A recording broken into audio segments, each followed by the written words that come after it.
Hola, soy Mateo Salvador Méndez Blazeta y hoy vengo a hablar sobre la base de datos, su relación con la programación y hasta incluso una función que nos puede llegar a entenderla un poquito más. Así que acompáñenme a ver el Canva que hice para entenderlo mucho mejor. Lo primero que pensamos cuando dicen base de datos es un lugar donde se guarda información, pero en realidad es mucho más que eso. En realidad es un sistema organizado que permite almacenar, modificar y recuperar datos de forma rápida y precisa. Pensá que cuando usas una red social, una app bancaria o un juego en línea, toda la información que ves, usuarios, publicaciones, puntaje o inventarios, está guardada en una base de datos. Lo importante es que no solo guarda la información, sino que la mantiene ordenada y accesible, incluso cuando hay millones de usuarios conectados al mismo tiempo. Su objetivo principal es permitir que los datos se usen de forma eficiente, sin errores y sin duplicaciones, algo que sería imposible de manejar manualmente. Por eso, cuando hablamos de base de datos, hablamos del corazón del sistema. Todo lo demás depende de que la información esté bien almacenada y bien gestionada. Para que una base de datos sea considerada como tal, tienen que cumplir 4 funciones, que serían crear, leer, actualizar y eliminar. Estas en inglés son conocidas como CRUD: Create, Read, Update y Delete. Un ejemplo de crear sería cuando un usuario se registra, el sistema usa create para crear su registro. Para leer, cuando inicia sesión, se usa read para leer sus datos. Para actualizar sería como cuando cambias tu foto de perfil o tu nombre, ahí se utiliza update. Y si eliminas tu cuenta, bueno, entra en juego el delete. Es así como se manejan todas las bases de datos del mundo. Es bastante simple. Pero están presentes en todos los programas que usan datos, desde un formulario escolar hasta un servidor de videojuegos. Además, una base de datos no solo ejecuta esas operaciones, también protege la información, evitando accesos no autorizados. O sea, hay muchos hackers ahí afuera que les gustaría tener tu información, y la base de datos los protege. Tiene sistemas de recuperación y respaldo, por si ocurre un corte de energía o un fallo del sistema, y siendo así que mantiene la integridad de los datos, asegurando que toda la información se haga de forma coherente y controlada. En definitiva, gracias a estas funciones, una base de datos garantiza que la información siempre esté disponible, actualizada y segura. Hasta ahora te conté para qué sirve y qué es una base de datos, pero todavía no te mostré cómo está constituida, así que vamos a verlo. Para que todo esto funcione, la base de datos está compuesta por distintos elementos estructurales que trabajan en conjunto. Las primeras son las tablas, que son como las planillas donde se guarda la información. Cada fila representa un dato completo, por ejemplo, un usuario, y cada columna define un tipo de información, como el nombre, la edad o el correo. Esas columnas se llaman campos, y determinan qué tipo de datos se pueden guardar. Por ejemplo, un campo de edad solo acepta números, es decir, tipo de dato float, para que lo vayamos viendo desde el lado de la programación. Esto nos permitiría hacer cálculos matemáticos. Cada fila completa se conoce como un registro, que representa una unidad de información, un alumno, un cliente, un producto, etc. Para identificar de forma única un registro se usa una clave primaria, como un número de ID. Cuando se necesita vincular una tabla con otra, se utiliza una clave foránea, que permite relacionar los datos entre sí. Por ejemplo, una tabla de pedidos puede tener un campo que se vincule con la tabla de clientes, para saber quién hizo la compra. Finalmente están las consultas, que son las instrucciones que el usuario o el programa ejecutan para obtener información específica. Una consulta puede pedir, por ejemplo, todos los clientes de Buenos Aires mayores de 30 años, y la base de datos devuelve exactamente eso, sin mostrar el resto. El conjunto de estos elementos hacen posible que la información esté bien estructurada,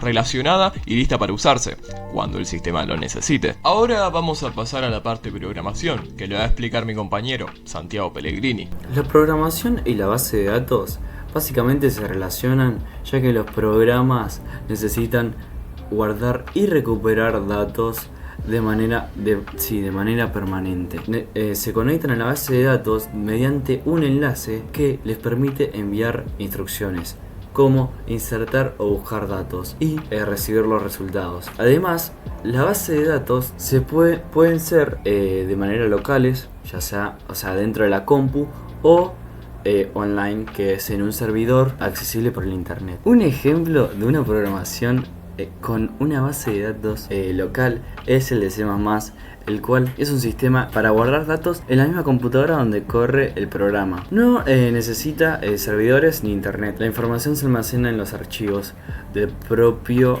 equipo, que pueden ser de textos o binarios, según como quieras guardar los datos. Ok, vamos a hablar sobre las ventajas y desventajas, los pros y los contras de una base de datos vinculada con la programación local y online. Los pros o las ventajas del local es que básicamente son rápidas porque no dependen del internet, el usuario tiene el control total y son privadas, o sea que los datos no salen del dispositivo. Las desventajas son el riesgo de pérdida, el cual si el dispositivo falla se pierde toda la información. Y también el mantenimiento manual. Después está la base de datos vinculada a la programación online, las cuales las ventajas son que puedes acceder desde cualquier lugar con internet, obvio, y también que es escalable, o sea, crece fácilmente según la necesidad. Pero las desventajas básicamente son que depende mucho del internet, ya que sin él no puede hacer nada de manera tipo online, y también la latencia, que puede a veces tardar mucho. Ok, yo voy a hablar lo que es una struct en lenguaje C++.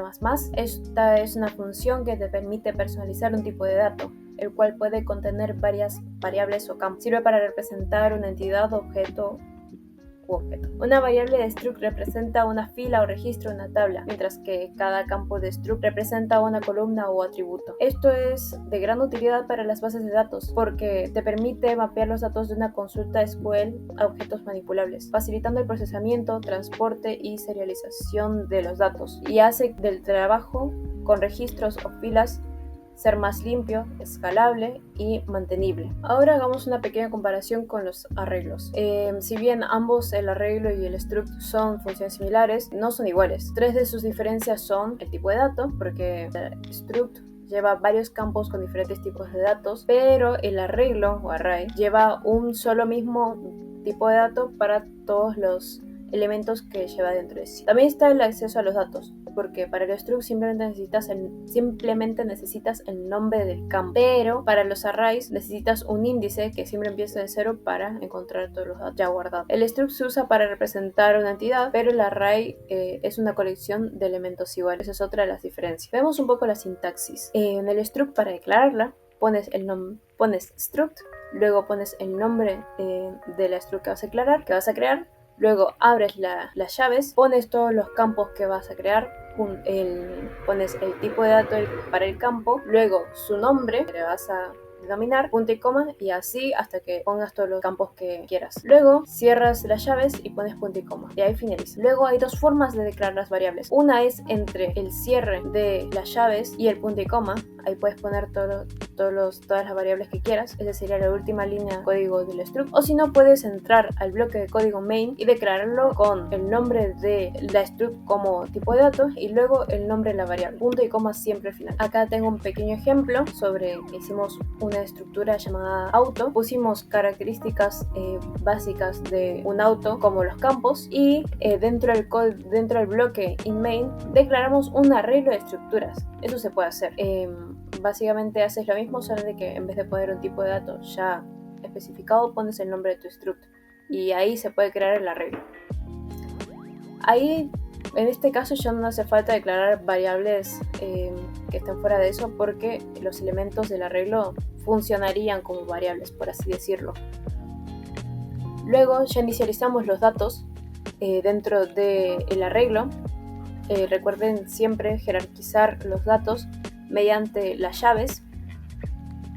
Luego usamos un ciclo for para recorrer nuestro arreglo y que imprime en pantalla todos los datos que ya pusimos. Por último está el struct anidado, que es decir, es un struct dentro de un struct. Sirve para, por ejemplo, si necesitas un tipo de dato que no existe, por ejemplo acá puse el ejemplo de una fecha, entonces lo puedes crear. Yo lo puse porque, no sé, tal vez más adelante necesite usar el día separado del mes o el año separado del resto. Y es muy útil también porque así puedes jerarquizar los datos y facilitar el orden de los datos para que sea más manipulable y más eficiente. Bueno, Candy, escúchame, necesito que me hagas un trabajo donde utilices el struct y sea anidado y que sea sobre autos. ¿Vos podés hacerlo? Sí, bueno, vamos a seguir. Dale. Intento. ¿Por dónde empezarías? Por los include, por las bibliotecas. Librerías. ¿Cuáles vamos a utilizar, Candy? Vamos a usar el IOStream, el string y...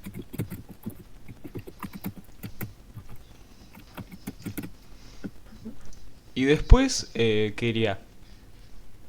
Según los ejemplos que vimos. Bueno, este caso sería la struct. Dale, ¿te parece que haga una struct del motor del auto? Sí. ¿Qué campos decís que lleve? No sé, que nos diga Pellegrini. El combustible y los cilindros. ¿El float para qué campo iría? Para la cilindrada, que sería básicamente cuánto volumen puede tener, Dale, por así decirlo. genial. Y bueno, y ahora iría el otro struct, que sería el modelo, la marca, todo eso. ¿Y ahí qué estás implementando? Estoy implementando el tipo de dato que creamos con el struct anterior, Muy como bien, motor, muy bien, muy bien. y como no se me ocurrió otra cosa, le puse motor otra vez. Claro. Ahora vamos a proceder con el main, dale. Dale, empezamos la parte de código profunda.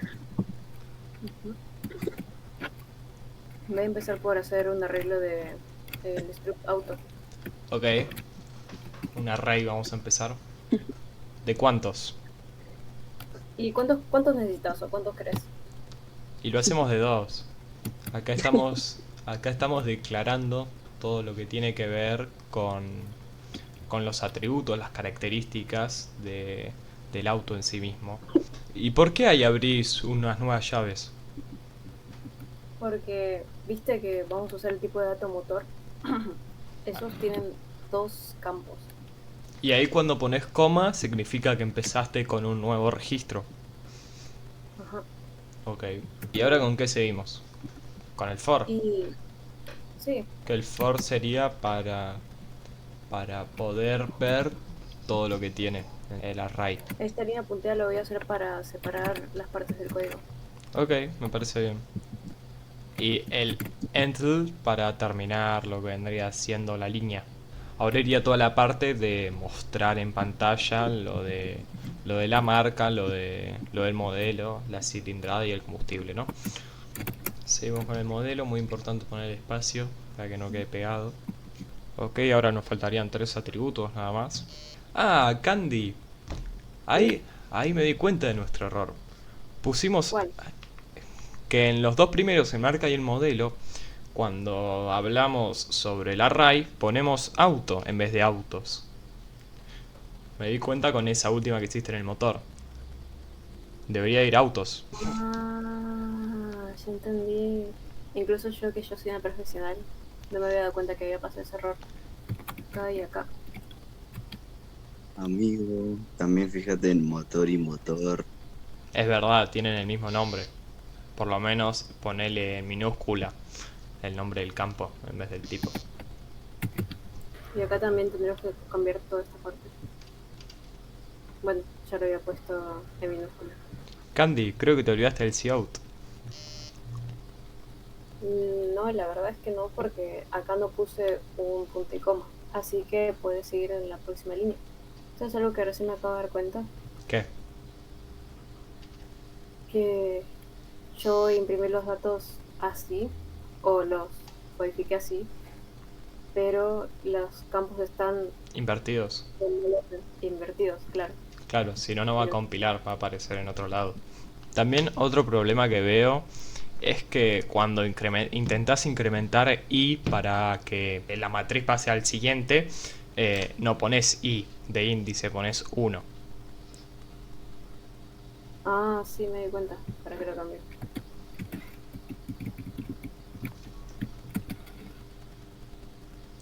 Y también cuando lo incrementás. Ah, es verdad. No me he dado cuenta. ¿Viste? Pero cuando incrementás en 1, Candy. Qué estúpida. Bueno, Listo. A viste ver, que no me doy cuenta. intenta compilarlo. A ver. Para. Falta otro error. Pellegrini, ¿sabes cuál es este error que aparece acá? Falta las llaves. Aquí dice que es la línea 19. Falta la llave que abre el coso, Candy, Ah, las llaves que abren El array. eso, la RAI. Y falta cerrarlo. Ahí está. Listo. A ver, vamos a ver si compila. ¿Qué más falta? Un problema con el motor. Puso una coma en vez de un punto. Ahora sí. A ver, Ok. compilémoslo a ver qué pasa. Uy.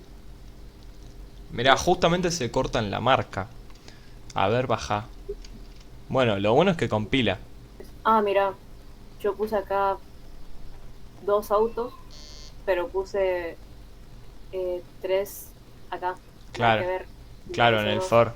Claro, y por eso se rompe, porque no existen tres, existen dos nada más. What the Claro. fuck. Ok, a ver, compilalo. Ahora sí. Ahora sí. Vamos. Yeah. Bueno, un saludo.